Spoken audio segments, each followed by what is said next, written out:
I'm going to start with an admission.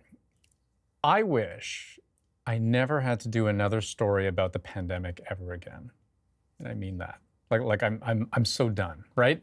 And I'll bet that there's not a small number of you who agree, or maybe it's a really big number, I don't know. But today is not one of those days where we can put the pandemic in the rearview mirror, because the pandemic isn't alone.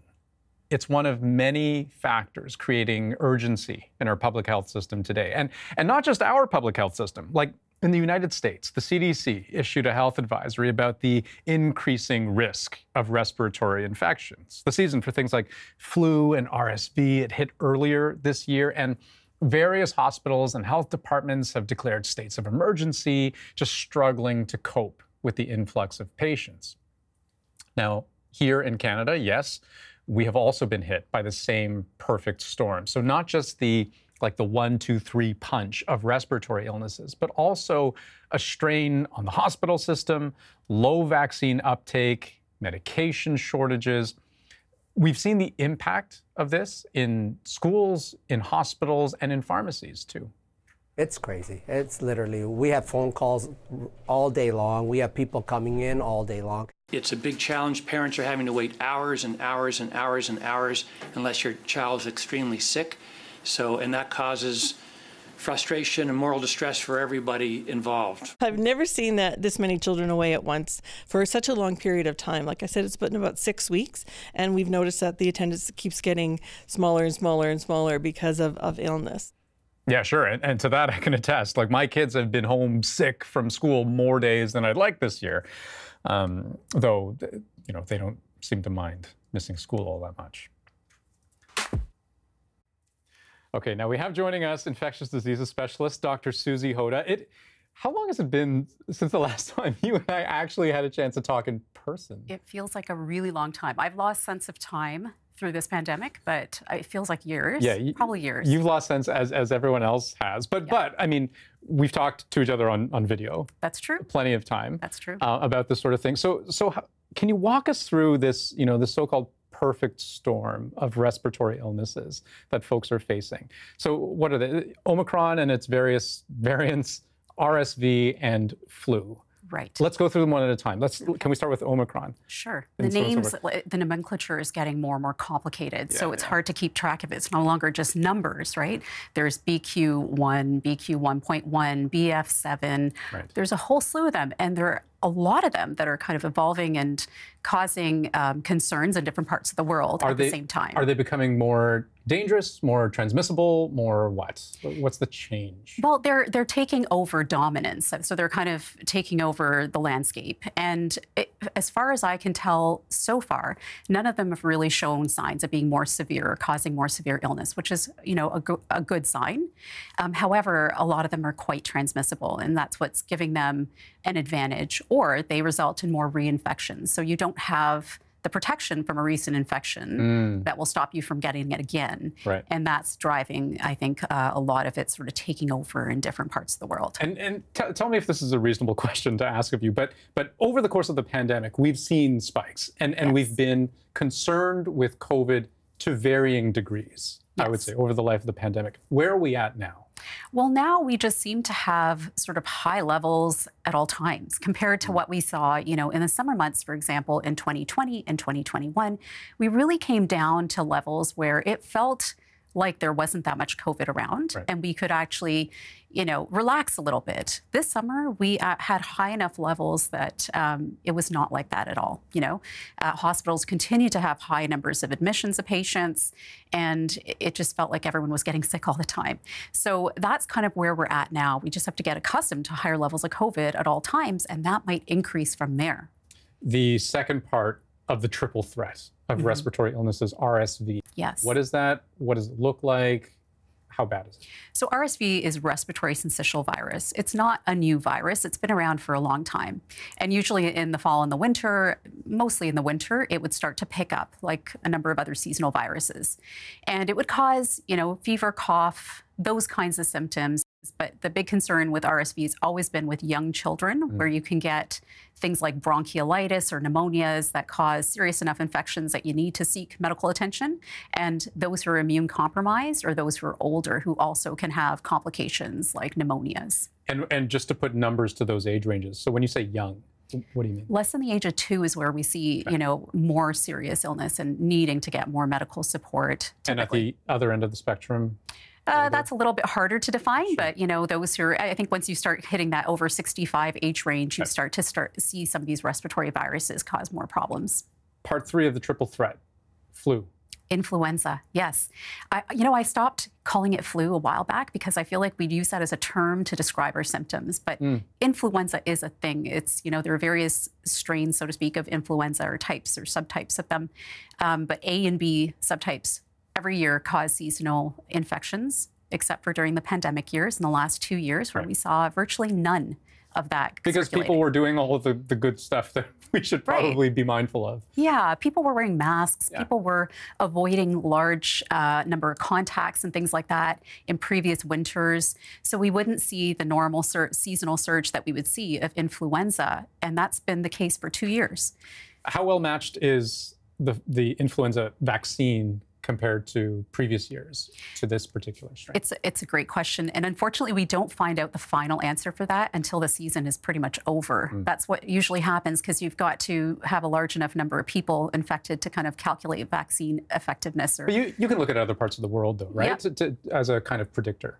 Yeah, and that's what we do sometimes is we see what happened in Australia where we get great data and it, you know, their flu season does precede ours. And from our early look at that data, it does seem like it's a good match of the strains in the vaccine compared to what was circulating. It may change as we start to face more and more influenza, but so far, at least that's one good sign and a good reason to go out and get your flu shot. Now, the frightening part about the triple threat of respiratory illnesses is that actually just fits into this larger picture of almost like the perfect storm, right? Of problems that our healthcare system and that we as a people are dealing with. One of them being the medication shortage, right? So we're talking about Tylenol, Advil, particularly for very young kids. Yes. Where are we at with that? Yeah, so those liquid suspensions that you need to give these medicines to young children, those have to be manufactured and it takes some lead time and the supply is just not keeping up with the demand. And I'm sure it's a very complex issue that I may not know enough about to comment further on why it's happening. But what I can say is the impacts are parents are desperate and, you know, they're getting onto Facebook chats and trying to look for, you know, supplies of these medications in their neighborhoods. And when they can't find these kinds of medications to help their kids feel better, sometimes they're going to walk-in clinics and emergency departments if they have nowhere else to go. And that's causing a real strain on the system. Right. I was about to ask you about that. Is there actually an observable link between the fact that parents are left with fewer options to kind of deal with those illnesses at home and the fact that we are seeing our healthcare system being overburdened, overtaxed, you know, ER wait times approaching easily in double-digit hours in terms of waits. I think the Children's Hospital of Eastern Ontario opened a second pediatric ICU, particularly to deal with the kind of crush of people coming in. You're saying those two things are related? Somewhat related, at least. I think there's a lot more feeding into the crisis that we're talking about in emergency departments as well as inpatient and ICU capacity across the system. That has multiple things feeding into it. But of course, when, you know, walk-in clinics are getting overburdened with people coming in with cold and flu symptoms who need to have help and are looking for some kind of support, then you're less able to deal with other things and that can escalate. So that's one indirect way that this can be pressuring the system beyond primary care, you know, but to the hospital sector. But also people are going to emergency departments because they can't access their primary care physicians or their walk-in clinics. And so they have nowhere else to go. And that is causing more wait times and just kind of overburdening the ED side, the emergency department side of the system. And that must be difficult for folks like you, too. It is. And, I think, we're looking at the whole picture because we're talking about respiratory illnesses causing the major pressure at the moment. But what it's doing is it's decreasing access to care for everything else. Right. So, if you have another ailment and it may not be quite as urgent, you could be waiting in the emergency department for hours and hours, as you mentioned. Like, this is not uncommon at all. When Dr. Hota says hours and hours, she's not exaggerating, and I want to show you what I mean. So this is data that I've pulled up here for Ontario hospitals. Average wait time, September is kind of the most recent month that we have data for. And so on average, just to see a doctor for that first assessment, patients waited 2 hours. And that's not even being admitted to hospital. The goal for folks to be admitted to hospital, to make it through the emergency department, is 8 hours of waiting. On average, patients spent 21.3 hours, those who were ultimately admitted to hospital. And that's nowhere near what it's supposed to be. And you can imagine that with all these delays in emergency departments, the emergency workers who are bringing people in, the EMS crews, are getting stuck waiting with patients in the emergency departments to be offloaded. And so that will have, a backup effect on the ability of ambulances to be available to circulate and pick up calls, right? So there are some very serious consequences to the fairly benign things that might be overburdening some emergency departments. The final part of this perfect storm that I wanted to ask you about, COVID vaccine uptake. Yes. So, way back in the day, it felt like everyone was kind of in lockstep with each other. Yeah. The word would go out, hey, there's a shot. Yep. Oh my gosh, that's incredible. Let's go and get the vaccine. Okay, you need 2 doses. All right, we'll get 2 doses. Most Canadians have at least 2 doses. Yes. But then when we get into the really young kids, and some of the young kids that we've been talking about, right, that some of the problems affect most directly, like the medication shortage, the uptake is absolutely abysmal. Abysmal, meaning that the percentage of kids under 5 who've gotten just 1 dose of the vaccine, even though the vaccine has been available for kids under 5 for several months, it stands at 7.3%. And it gets worse from there. The percentage of kids under 5 who've gotten their full 2 doses, 2.4%. Yeah. It's very low in younger children. And even in older children, I think we could do better.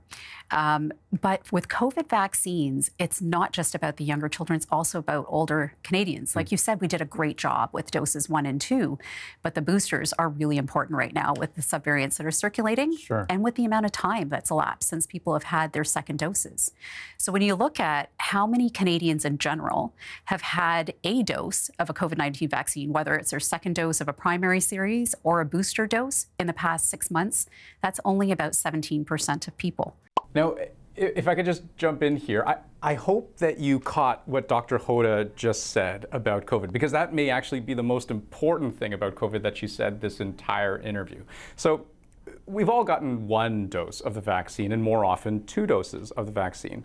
But the number of people who've kept up the recurring vaccinations, so folks who have gotten a vaccine booster in the last 6 months, that stands, according to her, at 17%. Now, there are other ways that we've developed immunity, right? Not just from the shot, but from actually being infected by COVID. So that's the good news. But still, the vaccine uptake on an ongoing basis is still pretty low. You got a lot of people with, immunity that's probably waned at this point. And with COVID-19, right now, the people most vulnerable and getting the sickest are the elderly, especially those over the age of 80. So I think it's really important in older age groups, especially, to push the vaccination and make sure people are up to date. That's a really stark, really important picture to paint. Dr. Hota, thank you so much. Thank you. Now, let it be said, we don't only talk about problems on this program, we also talk about solutions. And from the point of view of health officials in Canada, there's one piece of advice we have heard over and over and over again.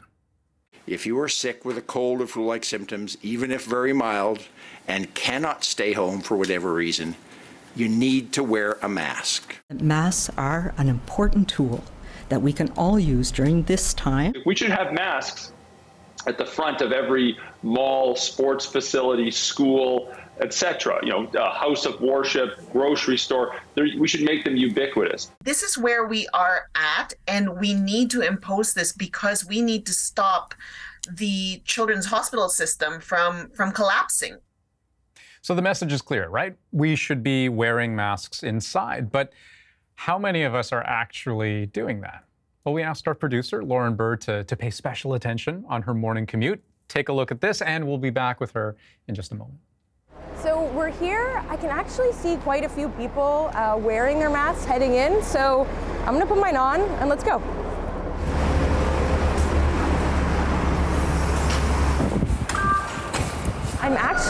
I'm kind of surprised that there are more people than I expected through the station wearing masks. So I'll be interested to see how many more people there are this morning.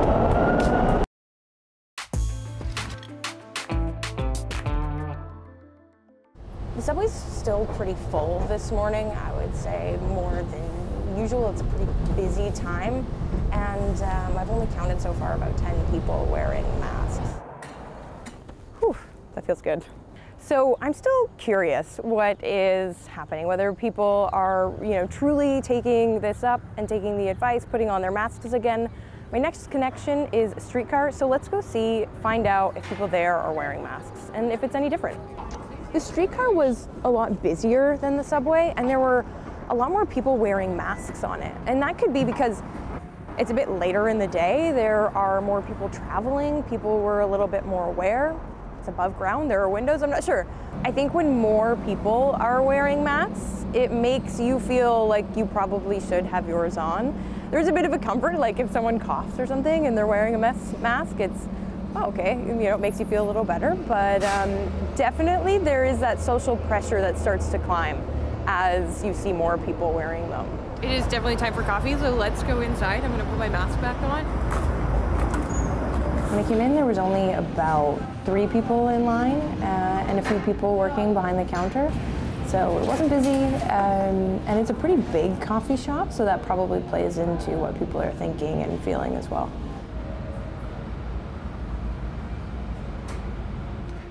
Lauren Bird, ladies and gentlemen, hi there. Hey. We've been seeing snippets of you and your, like a journey, a bit of an exploration into kind of your anecdotal as I throw this thing into my face, your anecdotal sense of mask use across the city. Just what was your overall, before I dive into specific questions, what was your overall sense of what you saw? You know what, it was really interesting because I'm a daily commuter. I take the subway every day, and I've been paying attention in the last couple of weeks to what people are doing. And I've only seen really a handful of people on the subway, even when it's at the busiest time, wearing masks. And that morning, it was the same. On the subway. There was only a handful of people wearing masks. But when I moved to the streetcar, where it was really busy, there was a lot of people wearing masks. Probably about half the people there were wearing masks. And I think there's probably a couple reasons for that. Yeah, sure. Yeah. Well, and it's funny that you mentioned that there are those kinds of differences. But why would there be any difference at all between the subway and the streetcar? Because they seem pretty similar locations to me. And that's what I thought. And we were there roughly the same time, the same kind of area. So I called up Colin Furness. He's an infectious disease specialist at the University of Toronto. And I asked him, like, what would be the difference here? And we kind of mulled it over and mused about it. And he thought maybe it came down to perception of the actual infrastructure. So a streetcar is a little more cramped. There's less room to move around than there is on the subway. Right. If you're on the subway and someone coughs, you can get up and walk away. You're never more than 3 steps from the door, basically, he thought. But there was also more messaging on the streetcar. So there was that digital scroll that kind of goes across the outside. That was lit up saying, please wear your masks. And one of the things I think is, maybe if you're not really thinking about it, you might see that message, reach in your pocket, grab your mask, toss it on. Right. Yeah. It's funny how the signage has changed. Like, I think of the subway, the only COVID-related signage that I can think of on my way to work is a sign on the floor that says, keep 6 feet away from the person in front of you, like as you're climbing the staircase. And I just think, like, no one's even following that anymore. Yeah, and I've seen posters that just say, wear your mask, but it sort of blends in after a while, doesn't it? What would it take, do you think, to get people to mask up more often than they currently are? It's going to be tricky. I've spoken with a couple of experts about this, but they don't really think there's going to be much that's going to make people really do it. So I spoke with Emily Mendenhall. She is a medical anthropologist at Georgetown University in Washington. And she was saying, you know, we've been dealing with this for more than 2 years now, almost 3 years. And people have a lot of information about how COVID spreads, about how to protect yourself. So people are really starting to take that risk into their own hands and saying, I can adjust for this. You know, I can look around at my situation, in my environment. I know who's vulnerable in my life, and I can make that decision. And actually, that's what she's doing. Do you mind? I'm just going to show you a clip of her. Let's see. Often when I'm with my university students in the classroom, I'm masking because there's COVID that's moving around, flu that's moving around. We're all getting sick. We're in and out. Then again, there's no mask requirements at my kids' school, and they're not masking. So we're making calculations based on situation, our environments, and our risk profiles. I see what you're saying, right? So, like, because my intuition would have been that if people aren't masking today, it's because they're just sick of masking. Right? Yeah. But if I'm understanding you correctly, she's saying that no, people are actually just making informed choices because maybe they feel like they have the education that they need after 2-3 years of living through a pandemic, and it's just sort of situation by situation. Yeah, they feel like they can do it. I mean, fatigue is definitely a big part of it. I spoke with a social psychologist at the University of Nevada, Marcus Kemmelmeyer, and he was saying, you know, for a lot of people, putting that mask on is like going right back into the hard times of the pandemic, those dark times of fear and isolation. So it's a bit of both, but I think there is a lot to be said for people taking the risk into their own hands. Would anything short of a mandate get people to wear masks again, en masse? I mean, the experts I spoke to didn't think so. They, like Emily Mendenhall, thought, you know, the general population has really moved on from the conversation. Or would even a mandate get people to wear masks? Would a mandate, no. Would it even get them to? Well, Marcus Kemmelmeyer thought that, you know, even a mandate might take away from the actual proper conversation. It might move it into saying, let's talk about government policy instead of the actual medical issue here. Yeah, it might be counterproductive. Yeah, and they're so hard to enforce. Yeah, there's a lot going on there. Very interesting. Lauren Bird, thanks for the journey and taking us along. Thanks for having me. And we will be back with a final thought. Hey, welcome back. You know, so I was just doing a little bit of thinking about masks, and like masks are kind of a funny thing, right? Like at different times in different places, they've, you know, ranged from being a mild inconvenience to being seen as sort of these big personal kind of affronts to personal freedom, I should say. You know, sometimes they're a feel-good communal symbol of we're all in this together. Other times it's just like, oh, you know, what a drag to have to bring this stupid thing with me everywhere I go. But ultimately, you know, it is sort of one of just two lines of defense that we have against these respiratory illnesses outside of physical distancing from each other. So masks and vaccination. And you know, everyone's going to make their own decision about how best to protect themselves. But the thing I try to keep in mind is that protection is rarely, if ever, only just about protecting oneself. It's also about protecting others, right? Because like transmission sucks when I'm the one getting sick, but it also sucks when I'm the one passing the illness along. Anyway, thank you so much for joining us here on About That. It's been a lot of fun. Take care.